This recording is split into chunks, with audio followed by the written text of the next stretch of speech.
కద్దుక కీర్కి కావలసిన పదార్థాలు 2 కప్పుల సొరకాయ తురుము, 1 లీటర్ పాలు, 100 గ్రాముల కోవా, హాఫ్ కప్పు బాదం పౌడర్, హాఫ్ కప్పు నెయ్యిలో వేయించిన బాస్మతి బియ్యం powder, 1 milk made, half cup నెయ్యిలో వేయించిన జీడిపప్పు ముక్కలు, 100 గ్రాముల కోవాలు, తగినంత పాలు పోసుకొని నాననివ్వాలి.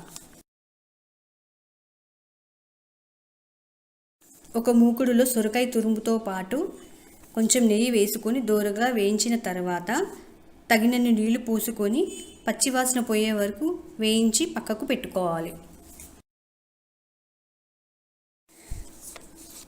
వేరే మూకుడులో లీటర్ పాలు పోసి బాగా మరిగిన తర్వాత అందులో వేయించిన బాస్మతి బియ్యం పౌడర్ వేసి కొద్దిసేపు ఉడకనివ్వాలి. పాలను అడుగంటకుండా గంటతో తిప్పుతూ ఉండాలి. ఇప్పుడు పాలలో నానబెట్టిన కోవా వేసి బాగా కలిపి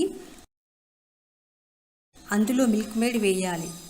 తీపి ఎక్కువ తినేవాళ్ళు హాఫ్ కప్పు చక్కెర వేసుకోవచ్చు.